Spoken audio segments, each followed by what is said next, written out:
because your brainstem controls everything in your body. It controls your blood pressure, your heart rate, your energy levels, your sleep patterns, your hormone exchange. So by restoring balance in that area, you can restore proper flow of nerves to every part of your body, and then things are just going to balance the way that they're meant to.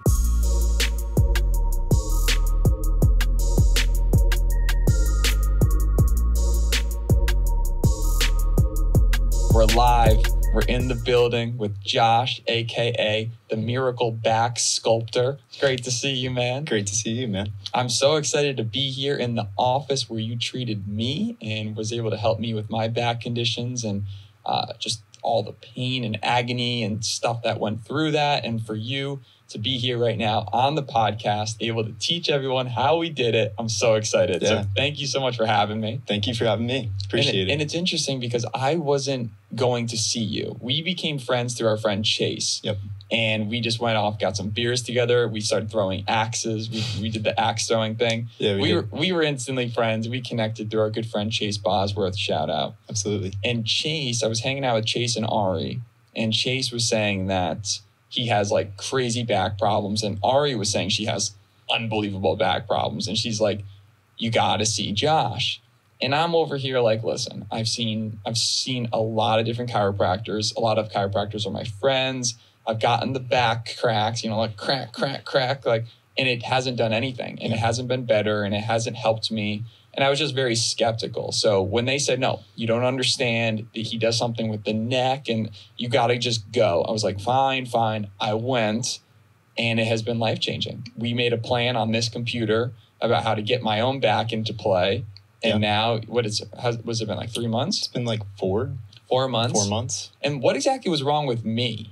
So there definitely was the problem that you had with your sciatica. So you had that mass that was sitting on the nerve. So that was a huge problem, and that had to be addressed. But what you also had was a misalignment of not only your pelvis, so like your sacrum and your ilium, but you had a misalignment of like your whole body. So everything was shifted over top of your sacrum. So your head and neck were out of position, your shoulders, your hips. And then all of that added up, and it broke down the joints and the discs that were in your back. And then that's what created that pressure on those nerves in your back. So we had to go to the beginning and not just treat your back, but treat your body as a whole. And I think that's what a lot of doctors miss. They don't treat your body as a whole. They just treat the condition or the symptom. Like, you have pain in your leg, let's treat the pain in your leg, put a shot in your back, or give you a pill that's going to correct the symptom, but not actually correct the cause. And that's more of what we did. And it was interesting because when I was hanging out with you, when we first, I was laying on the desk, or you put me on the table, and you're like, yo, relax. I was laying down, and my neck, you put me in this weird position. You're like, listen, I'm going to touch your neck, and you're going to think I did nothing. And I did think you did nothing, but you're like, no, what we just did was we aligned your atlas or something along those lines. Yeah. What was that thing you did? And first off, when you do it, you guys, you get into like the most athletic position. Like, it is some art. It's like Kung Fu. It is Kung Fu. Like Kung Fu. It was crazy. Yeah. But what's going on in there? So what we did is we did an x-ray analysis of your spine and your neck. And this technique, it's like the most specific technique in chiropractic that exists. There's only really like 280 people in the world that know how to do this adjustment. Probably 99% of chiropractors have no idea what we do. So, and that's called Nucca. Nucca. What does Nucca stand for? It's a National Upper Cervical Chiropractic Association. Amazing. Yeah. So through the x-ray analysis, we're able to determine in 3 dimensions. We measure everything to 100th of a degree through computer analysis. We're able to determine exactly how the bone shifted, the atlas bone, the one that controls really everything in your body, because that bone surrounds the bottom of your brainstem. So if that's off, that can throw the positioning of your whole body off. So through the x-ray analysis, we could determine exactly how to shift that bone back into position. And then once we actually make the correction, which is super light, like you just described, kind of like voodoo. It's not really voodoo. But we correct that misalignment. And then as we correct that misalignment, your body's restored back to balance. And then we can actually measure it on the x-ray. It's different than what anybody else is doing, because they're not measuring it directly after they do the adjustment. to make sure that they made a correction. And that's the big thing that I've noticed when I go to chiropractors. Oh yeah, you got to give me that matcha. Yeah, give me that matcha, bro. This thing is warm, and shout out matcha. But so when I go to chiropractors, like a lot of the time you get in there and they put you on their back and you do the left crack, the right crack, and then they do the neck thing. And the neck thing's kind of sketchy. If you've never been cracked in the neck, you know, you hear this, like you'd assume you're just about to break your neck and die, but that's not the case. But what you taught me was like, no, a lot of people go in and do that because it feels like they're doing something. But with the Nucca method, number one, it's a lot more invasive in the fact that you have to do these x-rays, right? And that could be a turnoff for some people. But the amount of radiation you get in an x-ray is what, like 1/250th of an MRI? And you could walk through the airport and you'll probably get more walking through the airport than you would in the 3 films that we do. So then you do these x-rays, you get a full body from the neck down, you look at it and you're looking at the x-ray while you're doing the adjustment. So you only end up doing maybe 1 or 2 adjustments on me, and that's all I needed. Yeah, so typically what most chiropractors do, and it's very, very helpful, like it helps the majority of people, probably like 80% of people do really, really well with it. They'll just mobilize everything. And it's done very specifically most of the time. Like they'll find exactly how the bone's misaligned and adjust it, but some don't. Like some don't even take x-rays. I don't know how you would know which way the bone went if you can't actually visualize it or see it. Like I don't have x-ray vision. I can't see how your body's misaligned. Like I would actually need an x-ray for that. And then once you have the x-ray, you can actually go in, find the bone that's misaligned, and then bring it back to the exact position that it needs to be, as opposed to just moving everything and kind of hoping that it goes back into place and you hit the right thing. What's the difference between like an x-ray and an MRI in terms of like what you see behind the film? Yeah, so x-ray just shows the actual bone. You can see the space between the bone, which is where the discs are. So if you have bones that are twisted and compressed and they're compressing a disc space, then that'll actually break down that nerve. So we can see where there is nerve pressure based off of the x-ray and how the bones are misaligned. We just can't see the actual disc itself. Like we can't see where the disc is compressed on like which side, but we can definitely see where it shifted and how to actually get it corrected. Like MRI just tells you there's a problem. It doesn't tell you how to correct it. Got it. So would you recommend having a combination of the two? Absolutely. So we do in the office, like sometimes we'll do an x-ray and then we'll actually see where the misalignment is, how to correct it. And then we get the MRI too, just to make sure it's safe, to make sure that, you know, we're not going to hurt somebody. That makes sense. And I'm interested in how you get into this path, because when I'm at your table, first off, this institution is fantastic. If you're in South Florida, you got to check out the Friends and Family Spinal Care Center. The front desk ladies, they're amazing, all the way down to your staff. I drive an hour to see you twice a week because of how much I enjoy it. Yeah, and I would say, like, you're not the only one. I mean, there's people we actually had a lady, she came in from St. Lucia this week. We've had people come in from Barbados. They come in all the time because we're like the closest office that does this. And one lady, she came in from Barbados. This was maybe a few months ago. She came in, she had trigeminal neuralgia. It's like one of the worst pains you could probably ever imagine. I don't think I ever told you this story. She had this pain that shot across her face. It goes into her jaw. It goes right across the face here and right across the top of her face. And it's like the most agonizing pain you could ever imagine. They call it the suicide disorder because of how bad it is. And she said she hasn't danced, she hasn't laughed, she hasn't smiled in over 5 years. How old is this lady? She was like 40. Got it. She went to neurologists, she went to ortho, she went to everybody. She got MRIs, she got MRAs, she got everything you could imagine trying to find what the problem was. And it was this artery that was like putting pressure on the nerve in her face. And it was an area that they couldn't really work on. So they knew that the artery was what's causing it, but it was too close to the face. They couldn't really work on it without causing more complications. Exactly. So we found that she had a stress on the nerve that went to that artery and that it was causing too much dilation of that artery and it was putting pressure on the nerve. When we looked at her, she had like 10 degrees of head tilt. Like it looked like her ear was almost on her shoulder. And she was stuck in that position. we took that x-ray, we adjusted her, and she immediately, like, her head just came back to a normal position, and she started crying. And I was like, what's going on? I thought I did something wrong. We were like, and she said, it's gone. And for 5 years, she had that pain in her face, and it was just like that. Like, it was gone. And she was sitting back. She was going to get her x-ray so that we could measure the change. And she was laughing.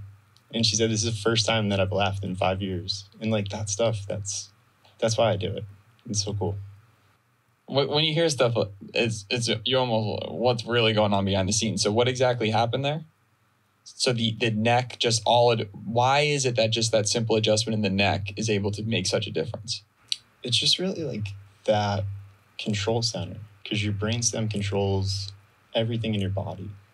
It controls your blood pressure, your heart rate, your energy levels, your sleep patterns, your hormone exchange. So by restoring balance in that area, you can restore proper flow of nerves to every part of your body, and then things are just going to balance the way that they're meant to. And I could never tell that lady that her trigeminal neuralgia is going to go away, but I can tell her that I can get the stress off of that area, and then her body is going to be able to heal itself.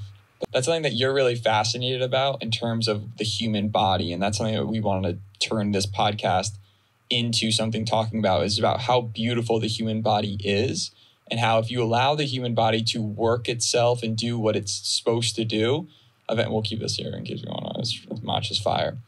But if you allow the human body to do what it's supposed to do, which is if you can put the body in its right position, it's going to work. But you have to let the body work. So something that I think is interesting is that when I lay on your table, you look at how, like, basically the length of my body. And you typically sometimes find, if I don't get adjusted too often, that I have maybe a half an inch or an inch difference in my feet. So literally, like, one foot's longer than the other.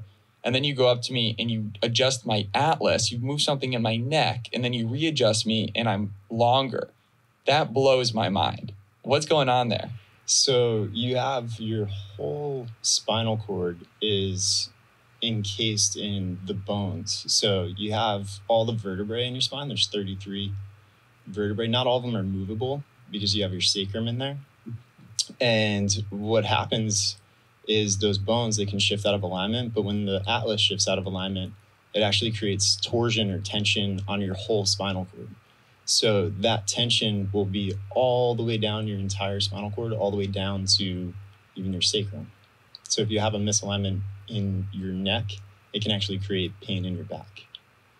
When we align the atlas, it'll actually take that torsion or that tension out of the spinal cord, and it'll restore balance all the way through the whole spine, all the way down to even your low back. It takes out that contraction or that pull that you see in your leg, like when I check it and it's like a half inch or a quarter inch short.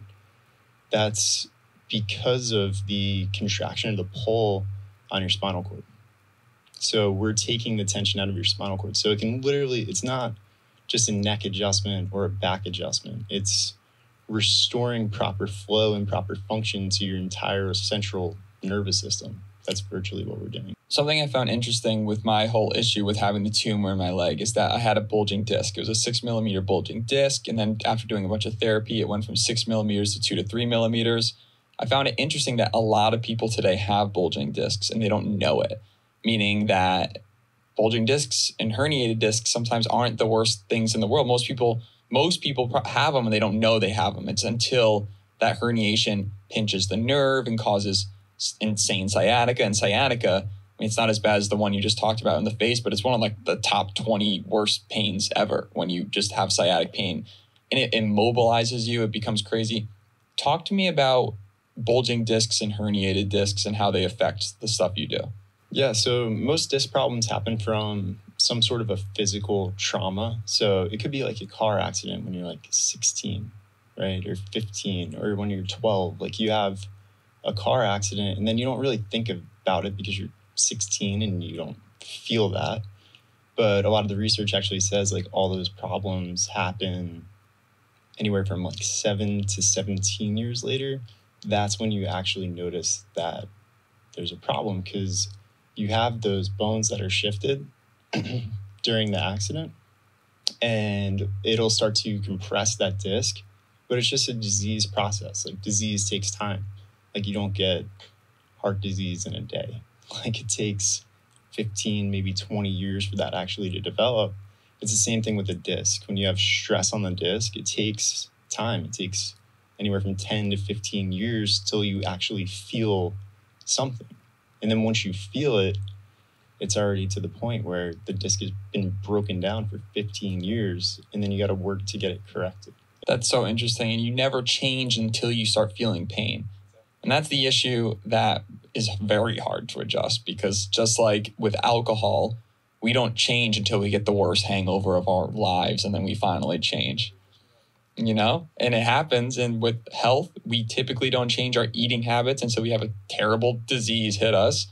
We don't change our smoking habits until you have lung cancer, unfortunately.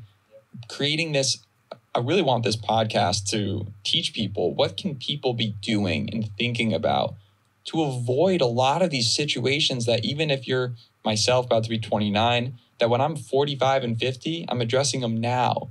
Like the simple alignment in my back, not having the pinched. I used to have this like feeling in my butt. Now I can work out and feel fine. You know, I'm out here squatting, babe. I feel fantastic. But that little change did so much wonders to me. And I remember you were telling me the story about the woman or the kid with seizures and what you were doing with the neck. This one blows my mind. Can you tell us that story? Sure.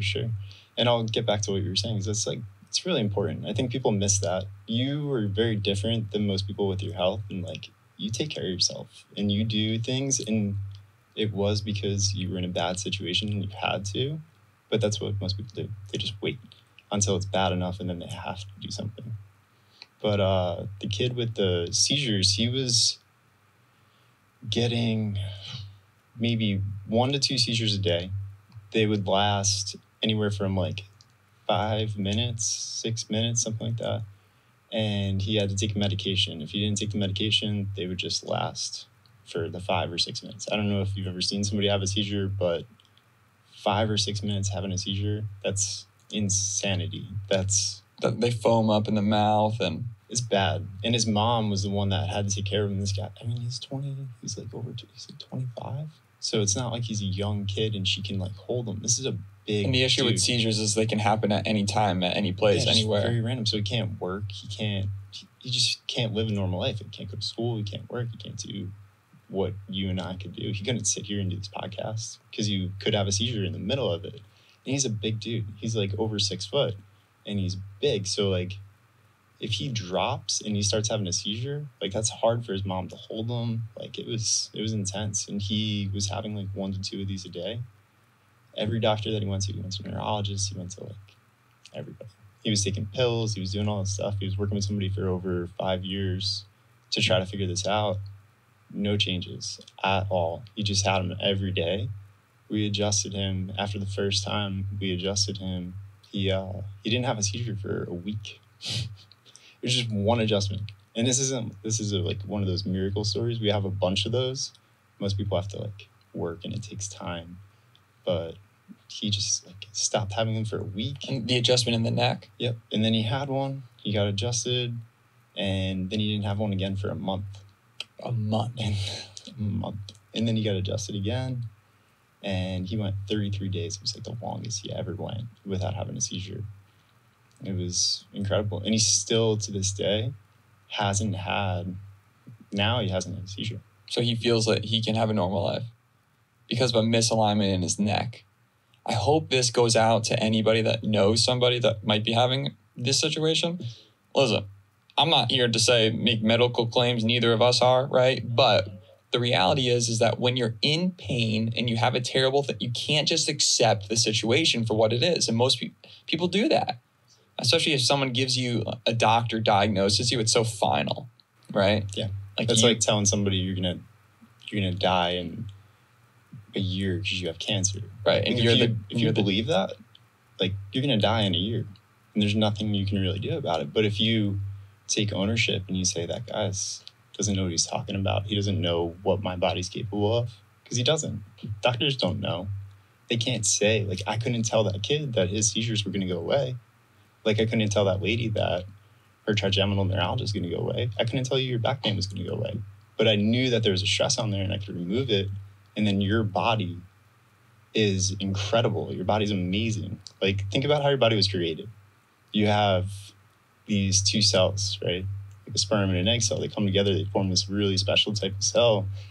And it divides into these bunch of, they're like stem cells, and then they have to become you. In 9 months, you're like a living, breathing, pooping baby. You have your heart, you have your lungs, you have your fingers, your eyes, your nose, and everything's in the right place. And then the brain and the spinal cord, they're like the orchestrator. They tell all those cells what to become and how to become those things and where to go and how to function.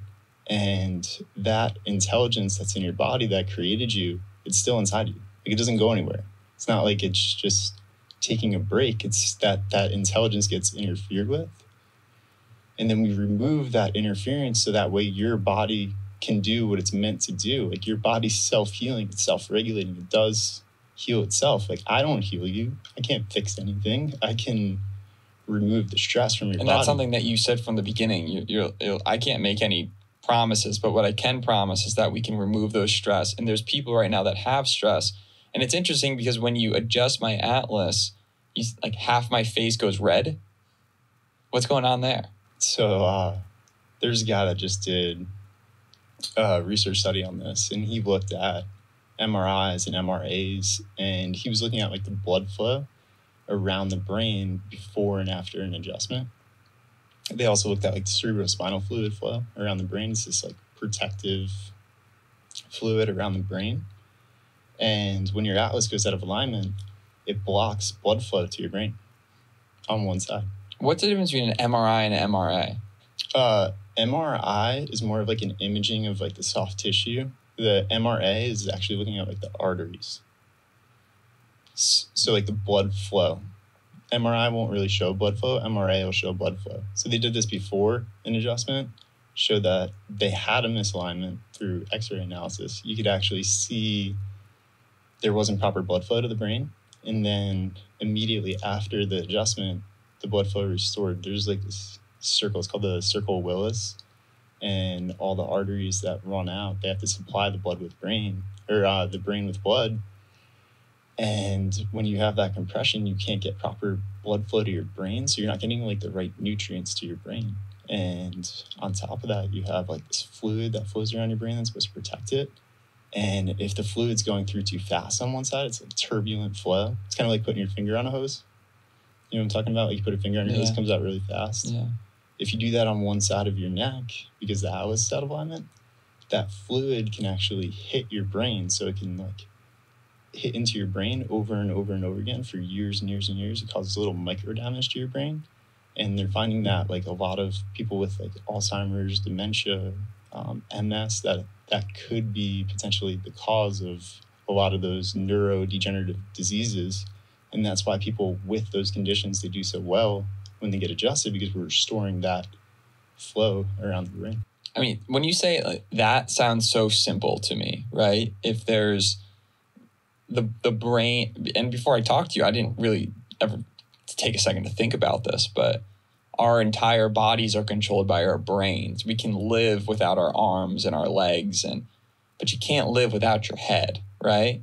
And there's this, the neck is such a pivotal part of the body that you mentioned that you also don't like you don't recommend getting neck massages. Yeah, I mean, if you have a neck problem, like, think about if you had like a brain problem, like you have like a brain tumor, like you wouldn't go to a general surgeon, right? Like a guy that does heart surgeries, knee surgeries, he'll take out like a gallbladder, and every once in a while he'll work on the brain.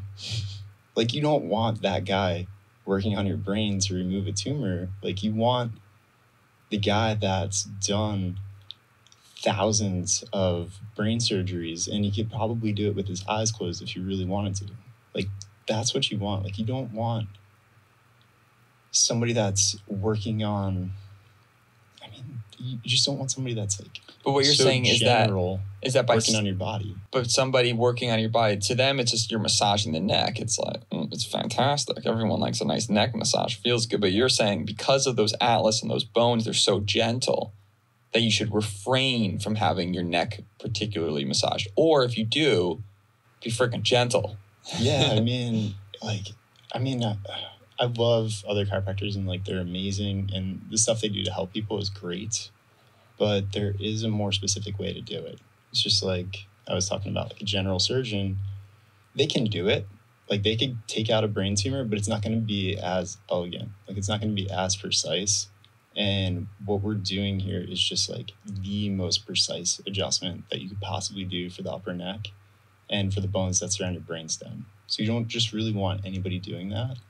I'm skeptical sometimes, even when people have like complex conditions, to just have them get their neck adjusted without having like very specialized x-rays and have like a expert really look at that. Like we've seen over 15,000 people through this facility now, and we've worked with all of them to restore proper function.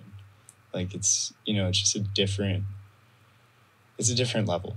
Like it's not getting your neck massaged by somebody that's had a weekend seminar about how to massage somebody. Well, when I had the tumor removed, I had to have a neurosurgeon do it. And I was thinking neurosurgeons for brain tumors, and that's what he does, right? Yeah. But he says because the tumor was growing on the sciatic nerve, they needed somebody that really knew nerves. Exactly. Otherwise, like one miscut and I wouldn't be able to walk, right? Exactly, yeah. Which is interesting. Yeah, you don't want like just a random surgeon going in there and taking a tumor off of your nerve. Like you need somebody specialized to do that. Well, I have this friend, and I talked to her, and I said to her about the story with the seizures. She has a daughter that has had seizures her whole life, and it's, broken her heart 100 times. And they've done and spent hundreds of thousands of dollars trying to figure out therapies and this and that. But this type of thing is very new. Now, don't get me wrong, not making medical claims, but if I'm in that situation, I'm trying everything I can. And if you're hearing these stories that a simple neck alignment, which makes sense, your body's one giant, water hose. And if there's a clinchness or like an impingement on the right side of your neck, you're not getting blood flow all here. It's like a plant. If the plant doesn't have water, it's not going to grow. If your brain doesn't have blood, it's not going to distribute and allow the neurons and that beautiful, thing we got going on inside of our DNA to do its job. Everyone needs to hear about this stuff. Everyone needs to try and do it because they don't know. It's interesting because Chase brings his parents to see you. He brings his friends. He tells everybody and I'm telling everyone that they should do it too. I'm a product of my experience. I've experienced something different. I think more people need to do what you guys are doing with the simple neck massages. And I think more people need to feel how amazing it feels when your body's working. Absolutely. I mean, I wish more people did know about it, and I wish more chiropractors did it.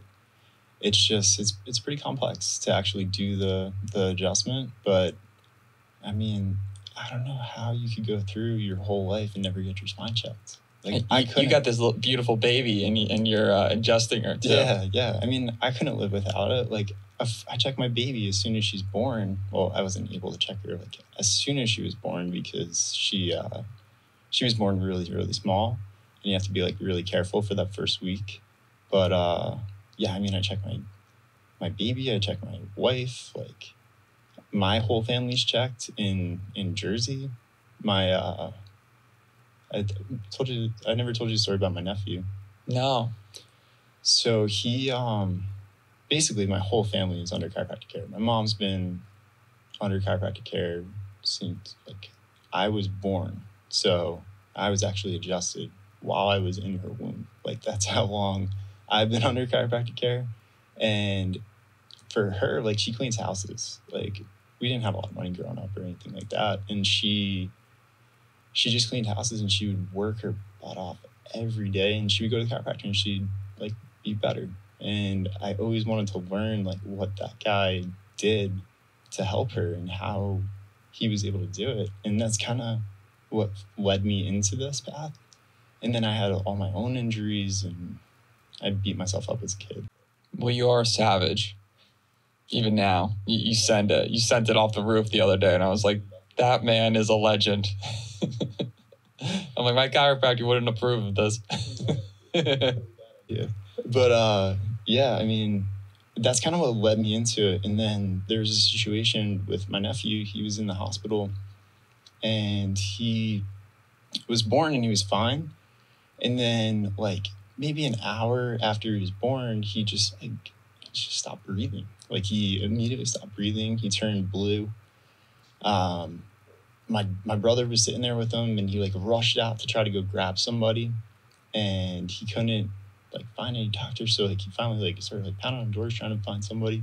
Finally got a doctor. They ran into the room, all the nurses, like sirens went off. They call it cold blue. They start trying to revive him and they can't get him back.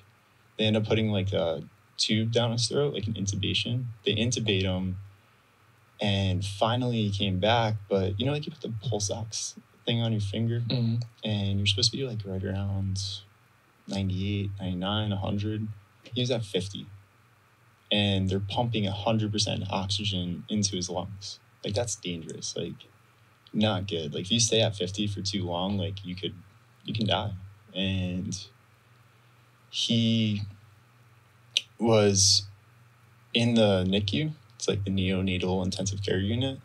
And they're running all these tests trying to find out what's going on. They're doing like blood tests. They're looking at his heart. They're trying to find something to treat, like the actual problem, and they can't find anything.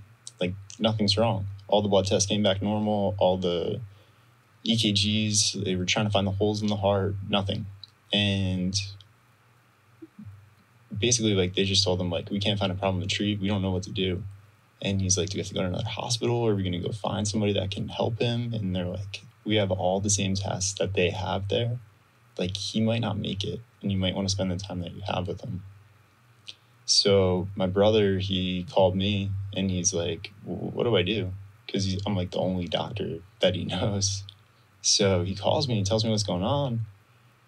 And, you know, like, I don't know what to do, but I'm just saying, like, did they check his blood? Did they check his heart? Did they check his lungs? Did they check, like, everything? I'm, like, Googling, trying to find something where that's happened This before. is all happening in real time, and you're stop everything, and you're just trying to figure it out. I was in practice. I was here. People were out on tables, and he texted me and said, or he called me and said this. He never calls me. He's frantic. Yeah, he's freaking out. And so I'm trying to figure out an answer, and then I don't know. I was just like, just send me a picture of him. Like, I just got to see him. Because the first thing you do as a doctor, you just got to look at a patient and try to see what's going on with them. And I looked at him, and you could just see he was like curled up. He was like blue and red and white. And the first thing I noticed, though, his neck was cranked so far to one side, like it looked like a towel was wrung out. Like the skin on his neck was like completely twisted. So his head was all the way to one side. And I just said, Jay, like, catch his head and just try to turn it and just see if you can move his head. And he went to move it, and he's like, I can't move it. And I was like really try to like move his head. And he's like, I can't budge it. Like, there's no way I can move his head. Wow. So it was locked. Yeah, it was locked. And this is like a little baby. You know what I mean? Like a full grown man should be able to turn a baby's head. Like, obviously something's wrong with his neck. So they're up in Jersey. So I'm down here in Florida. Like, I was about to go hop on a flight and get up there. I was talking to one of the other doctors here, and he's like, by the time you get up there, like, visiting hours are probably going to be over, and you might not make it in time. Like, he might not be there to take care of him. Like, we got to find somebody to go now. So he calls a couple of people. The first guy I call was just like some random... You just called a random chiropractor? Like, near the hospital. And I told him what was going on. I was like, it's my nephew. Like, maybe you can go over and check him and, like, see if there's anything that you can do. And he's like, I'll go right now. Tell him Uncle John's coming.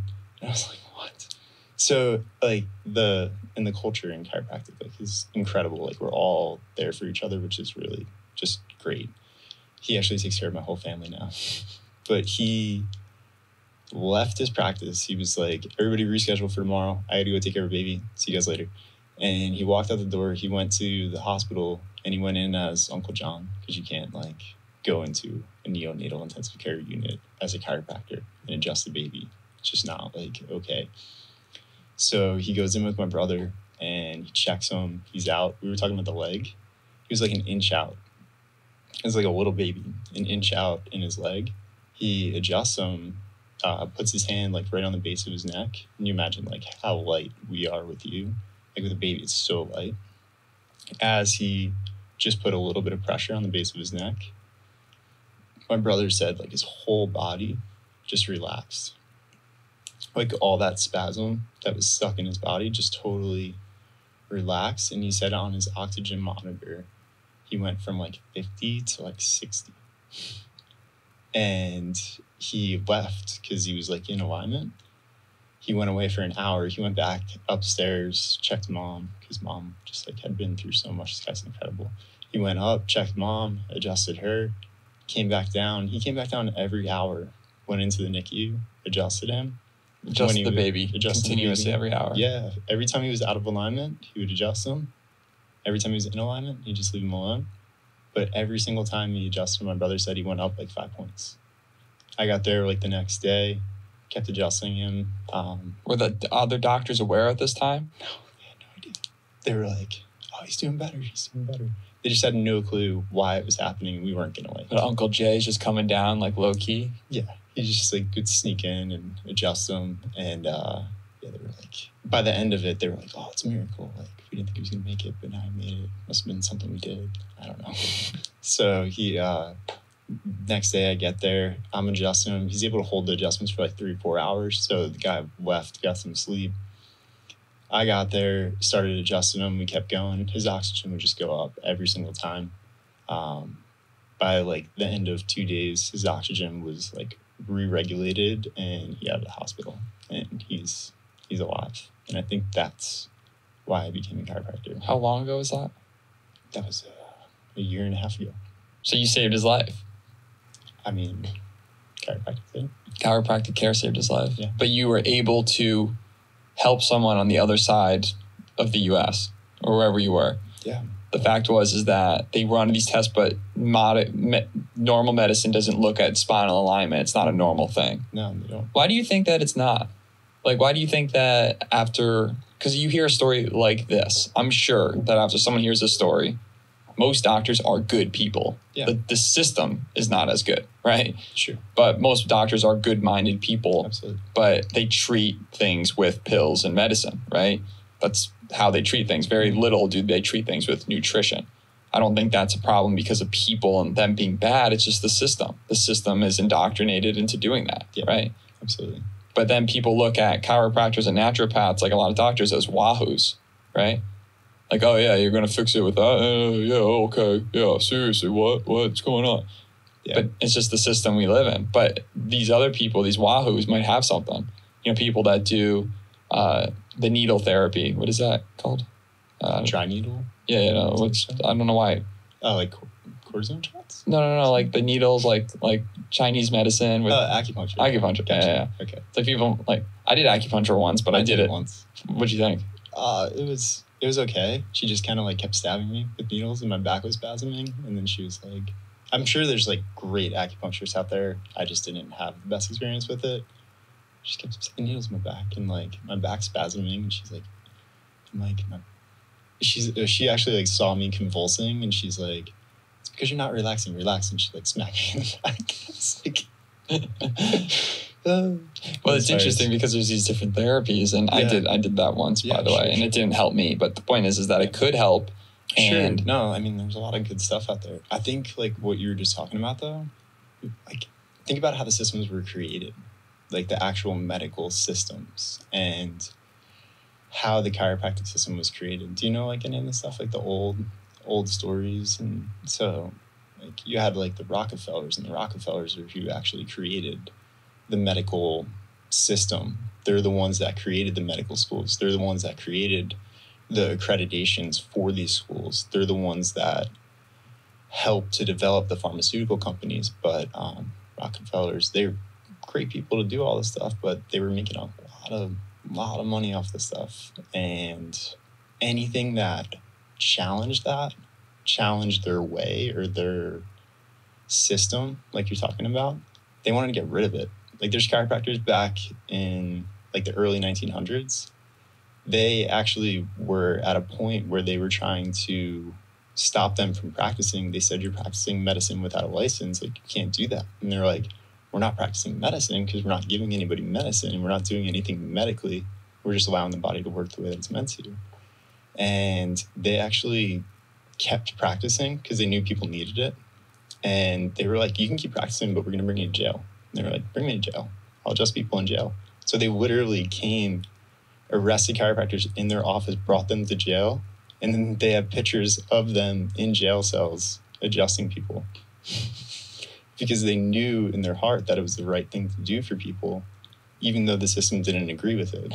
Like, I'm incredibly privileged to like have people like, they would, back then they would never sit in a podcast or like on a radio station and talk to a chiropractor because they were quacks. Like, they thought what they were doing was just garbage. And I think they were more like, I think they were afraid of it because it's like, what if it actually works? Then our method is not going to be used as much, and then we're not going to profit as much off of it. Yeah. So I think that's like, we're all indoctrinated. Like I was when I was a kid. Like, you get sick, you go to the doctor. Like, you have pain, you take a pill. You have anxiety, you take an anxiety medication. You have sleep problems, you take a sleep pill. It's not like there's anything wrong with that because it's what we've all been taught, but it's just not actually like correcting the problem. Well, the big thing is when growing up with the food and the food we eat, and a lot of times we're eating food that's terrible for us, right? Like, we grew up in our families, they didn't know about nutrition at the time. No one really did because their studies weren't there. So, you know, we're growing up on bagel bites, and bagel bites are fire, you know, Krispy Kreme, donuts, all the cereals and all the stuff with high fructose corn syrup. And then the studies come out that it's terrible for us. And then Whole Foods arises, and Whole Foods starts blowing up because people realize food is thy medicine, right? Because of the SIBO issue, I stopped taking ibuprofen, aspirin. I don't like taking any pill if I don't have to because of these same things. They can cause these problems, but at the same time, there is also, I get in arguments with my brother, and we're both right, but because he's a general surgeon. So sometimes I'll be he's in his 4th year now. So he's almost there, right? But sometimes I'd be something he would catch himself just being like, oh yeah, you know, like basically like you idiot, like what are you talking about? And then I would come back at him like, no, you're the idiot, because there's so many people out there that don't go to people like you because people like you don't give them the answers. You just call them crazy and they leave.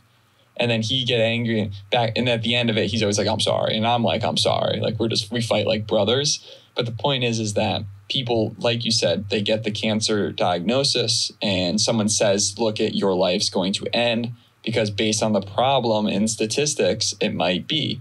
But you can change. The power of belief and putting, I just saw this, my other chiropractor friend, Mike, who you talked on FaceTime the other day, he posed, and he's been amazing. He's helped transform my health. He's like my stomach doctor and naturopath.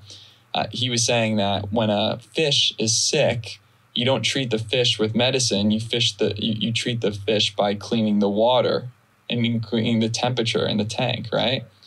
Now, with that said, I do know fish, there is such thing as ick, and you can treat fish with medication. But the point is clear out the systems. A lot of times with SIBO and the gut health thing, it's because you have a buildup of bacteria and pathogens in your intestines. A lot of stomach issues, if you just clear it out, which is what the elemental diet does, things can change. Our buddy Chase right now has been having a lot of stomach issues. Remember him telling you that? Yeah, I remember you shared with him. So I just got him on the elemental diet. It's been 4 or 5 days, and he's having amazing results. He says he feels amazing. Absolutely. And what's the he told me about it. What the elemental diet's doing is it's just allowing you to let your body rest. And that's the whole thing. Like, your body's capable of just about anything. You just have to get it working right. And that's all that I think people should do first. Like, you shouldn't have to take a medication first. You should make sure that your body's working at 100%, that you're putting the right food into it, that you're moving it properly, that the frameworks, that the nerves can transmit signals correctly, and that your body can actually function properly. And then if whatever disease or disease process is going on in your body is not resolved, then maybe you need a medication. But if you're not trying those, I don't even want to say natural ways, it's just like you're just getting your body to work right and you're giving your body the right things, and it tends to work better. Like, I think probably, and this is not in like a research article or anything like that, but think about how many people have heart disease. Think about how many people have diabetes and cancer. And like, if everybody in the world just drank half their body weight in ounces of water, and they exercised 3 days a week, and they got adjusted, and they stretched daily, like, I think probably like 70 to 80% of all the problems that are happening in people's lives, like, they'd be gone. Like, a lot of it would be gone. And that's the thing that is scary about like our culture, our system, like the way that it's set up. It's like, you can get a Krispy Kreme donut right now for getting a vaccine. Like, that's a government thing? Why? Like, that donuts and like Krispy Kremes and stuff, like, delicious, by the way, especially when they're like really, really warm. Yeah, they're insane. But like, people that don't understand anything about health are being told by our healthcare system that you can get a donut, you can get a beer, you can get a shot. Like, you can actually get this stuff for getting a vaccine right now. It's just like, that doesn't make people healthier or tell them what health is. Like, they're not talking about how do you actually get rid of these underlying conditions so that way you're not a victim. Like, we know that's what creates these problems, because there's people like that were, this is like also relevant right now. There's so many people that were just like carriers, right? Like, they didn't actually have any symptoms of the virus, but the virus was in their body. And the reason for that is because their body was just stronger. Like, their body was able to take that virus in and adapt. And there were so many people that like had terrible things to their family about it. I'm not downplaying the virus at all. But if they had an underlying condition, then they were more vulnerable. The people that were super healthy, like a couple of them were affected for sure, but they were less likely to like die from the virus because they didn't have those underlying conditions. And as opposed to telling somebody like, make sure you're eating the right food, make sure you're exercising, make sure you're doing the right things for your body, getting the right amount of water, then you won't have those underlying conditions. And if you get this virus or you get a disease or anything in your body, then you'll be safer. Instead, we're giving them Krispy Kreme donuts. Well, what I don't understand is about people's intuition. Sometimes people say, wow, people tell me, wow, you take care of yourself. Like you said that today. Mm-hmm. I take care of myself because when I have a huge hangover, I feel like shit, Yeah. With that said, I still drink from time to time and I enjoy myself, but like, I don't, like, I can put down a shot. Yeah, I can literally tell someone in the face, no, I'm not doing this. Because I know how bad it's going to make me feel because I got older and I realized the repercussions. Why don't people feel that with their health? When they look in the mirror and they don't like who they see, why don't they change that? Obviously, there's a lot of deep down, there's traumas, emotional things, comfort food people don't like change. But it does blow my mind why more people don't get fascinated in taking care of themselves. Like, we are in one body in a giant planet in the middle of time and space. It's all a giant mess. Life's a mess. People are like, I have anxiety. No shit, you have anxiety. Everything about living is an anxiety storm, Absolutely. And you're not going to take care of your body. You're not going to just attempt to be healthier and make healthier decisions. I get it. I love chocolate chip cookies and I love blueberry muffins and I eat them both whenever I can for the most part. But at the same time, it's all about balance. You can have all the best things you want as long as you're like 75% of the time healthy and your body's built to be able to dispose of toxins. But all if you ever do is just feed it toxins, you're going to feel like crap.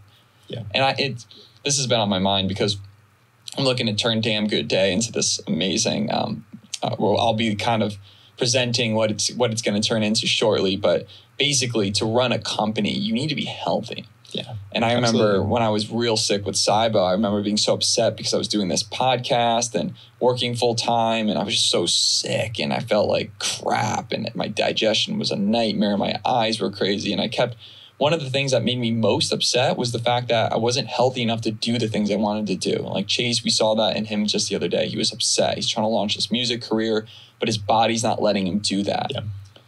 You have to be healthy if you are going to run a business. Absolutely. Because you can't just be sick all the time when people are relying on you. No. You have to be in your field. You need to be healthy. You have clients that come in on Tuesday, Wednesday, Thursdays. You can't just be like, you know what, I want to take a break. You can because you have a day off. But it's tough. It's tough. It is a big ripple effect. My doctor, Dr. Wu, who helps with my eyes, if I schedule 3 months out and I'm planning to see her, she can't just take a sick day. No. It screws up everything. Absolutely. You need to optimize for health. So if you want to be successful and you want to be a hustler, you got to get the health right. You need to. Absolutely. Unless you just smash it on crypto and you're just, beasting. Dogecoin. Just respect. Invest in Dogecoin. Invest in Dogecoin. I got destroyed by Ethereum, by the way, when the whole crypto thing came through. I just made a really bad decision. I realized that with financials. I understand index funds very, very well. I understand how that system works. And I also am excited. I just closed on my house. I'm excited. I know. Congratulations, man. So I'm getting into real estate diversification, really stoked. That's great. But I realized with like crypto, I don't know what the hell I'm doing. I think a lot of people listening don't know what the hell they're doing. They're just stoked on, Doge and GMC and whatever you're going to do, right? Yeah. So it was a big learning of being like, hey, look, here's this new thing that I think is going to take over. I think crypto is never going anywhere. Yeah. I think that it's this decentralized way of doing currency is insane. All you need is connection to internet, not financial institutions. I think it's beautiful, and I'm learning a lot more about it. But the point is that you got to learn what you're doing. You can't just make blind guesses. No, and I did that recently. Obviously, you don't lose until you sell, right? Yeah. So everyone got demolished in crypto. If you had crypto, you were crying 2 weeks ago. Yeah, absolutely. But you got to keep learning, and you got to start making more educated decisions and understand what you can invest in volatility and try your best to learn. Sure. That was just a rant, but it's like, but everybody invests in like all these different things, but they don't invest in their health. It's like they'll spend, $4,000 on a roof, or they'll like spend, put $4,000 into crypto, but they won't spend $4,000 on their health. It's like, why? Like you have, like you said, this one body that you have to live in forever. People that don't have health insurance, bro. Like, you're not going to pay, at most, for, the most expensive plan, $600 a month. That's, the most expensive plan you're going to find. Yeah. You're not going to pay $600 a month to have health insurance? Yeah. It's crazy. But you're going to spend $1,400 a month on a rent? Yep. I'd rather live in a box but have health insurance. Exactly. Like, if you don't have your health, you don't have anything. It's like, you could live in a nice house, but if you don't live in a body that functions properly, it's like, what's the point of having all the nice stuff if you can't use it? Like, most people get to retirement and they saved a bunch of money and they invested in crypto and they did all this stuff, but then they get to 60 and they can barely walk. Like, we see it all the time. Like, all these people that have they're really well off and they're doing great and they're fantastic, but they can barely walk. It's like, what's the point? Like, why didn't you take care of yourself the whole time that you were doing all that stuff? Like, it's just... And then you think about running a family and you think about being grandparents, and it's like, what's the point of being a dad if you can't play with your kid, right? That's the whole fun and the whole thing. Like, I have Luna, I want to be able to do I want to be able to show her up and show up her friends. When I want to be doing backflips on wakeboards when she's so 20. well. Yeah. I will, because it's just something that I want to do. My goal is to be 94 and do a backflip off a cliff. Why? I don't understand. People could do that stuff. They could hike when they're 90. They could hike when they're 94. They could be with their kids or their great grandkids and doing these things, but they don't invest in their health now. They don't take the time now to do the things that they need to make sure that they'll be able to do that. They're not thinking long-term strategy or long-term investment strategies for their health. They're thinking about long-term investment strategies for financial purposes. And let's think about that. That's such a great point. Massage, just don't massage your neck, but getting back massages, investing in your health. I just recently, it hasn't came in yet, but I'm getting a sauna. Shout out Randy Gom from Infrared Health Saunas. Appreciate you. But getting a sauna and sweating out and doing these little things to take care of your body. Yeah. It's huge. I get a massage once a week. Not once a week, once or twice a month. There's a lot of things that you could do to help yourself. It's interesting because that's ingrained in your family culture. Yeah. but it's hard to get a new trend in a culture. Sure. Like a family that pushes you to not do things. Because that happens around us all the time. It's like when someone starts a business, they're like, what are you doing? You crazy? You know, go get a job, right? Absolutely. But if you're in a culture of entrepreneurs, it's like, congratulations, let's go, go, go. Mm-hmm. Where you're born is a big determinant of where you're born and how you're born is a big determinant of what you think about today. Thank you for listening to another episode. Remember, hope is not a strategy. Keep making moves. Till next time, peace.